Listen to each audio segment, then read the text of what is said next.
Good morning. For those of you that didn't get much sleep last night, Deborah and I are glad to be here this morning, and really just want to say thank you. This has been a long, hard-fought contest in a very spirited year of a great debate in this country about the direction going forward. And first, I want to congratulate my opponent for a spirited campaign and wish him well with his endeavors down the road. I also want to just thank everyone who worked so hard in this campaign. To me, the work that I've done, whether it's been in the state legislature or in Congress, whether it's been in the minority or the majority, I was raised that politics and working in public service is about bringing people together to get things done. And I think part of the loud message that I think we heard across this country, in Missouri, and in this district, was that there are serious problems, they need serious discussion, people want results, and they want people in Washington and everywhere in their government to work together to get things done. People are tired of the partisan political bickering. They've had enough of that. They want people to work together to get things done. That's going to continue to be my approach. That's going to continue to be my pledge. It's what I made when I first ran for Congress.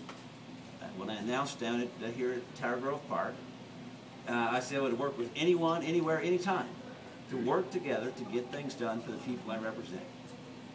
It is a great honor to have the responsibility to do this job. I'm looking forward to getting back to work for the great issues that are before us, continuing to engage people in this district in a way that is meaningful, that can get solutions and get results. That's what I think people expect, and I think that's what they deserve. So I look forward to doing that. We're going to continue that today even. We're going to head down from here down to Jefferson County and St. Genevieve later on today to do a tour of the district. As we continue that work, Congress is set to go back into session on the 15th of November.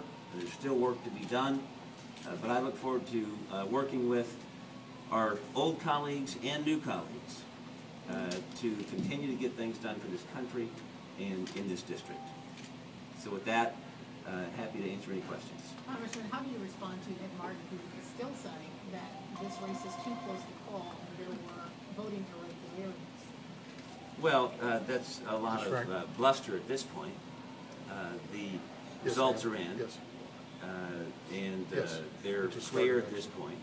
And it's my job now to get back to work. Do you think there is anything to his allegations of voting irregularities with the Secretary of State's website going down?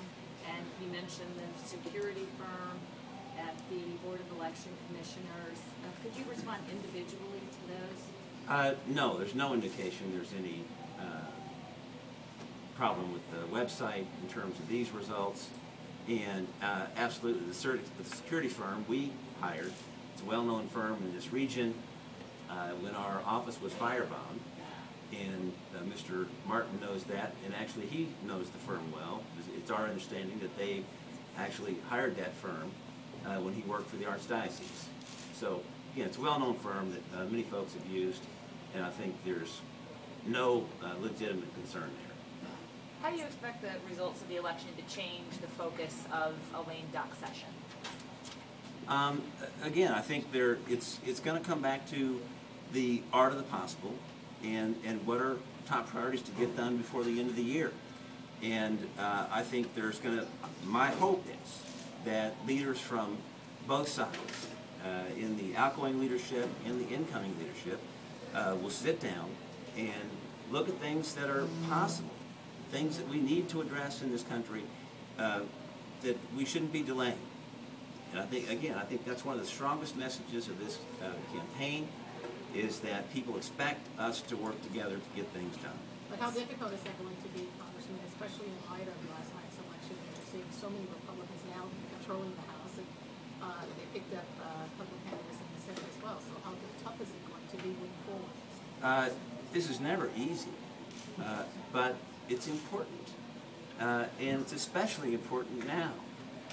But we do have divided government and leadership. We've had this before. We've still made important progress. We can all look back in history to the 1990s, when in '94, when Republicans controlled the Congress and we had a Democratic president. We still got some very important things accomplished. But we did that by people setting aside some of the petty political bickering and working to get the people's business done. That's what I've pledged to do. That's what I've done in the past. You know, my first year in the Congress, my first term, I was in the minority, but still was able to pass legislation that wound up being signed into law by President Bush. That doesn't happen unless you work together with people on the other side of the aisle to get things done. You know, I've been very active, whether I've been in the minority or the majority, in working with people on both sides of the aisle, whether it's in committees, caucuses, sponsoring legislation. That's been the way I've operated, and I'm going to continue to do that. But I think in the times we're in now, it's even more important to find people that have that mindset. Congressman, how do you interpret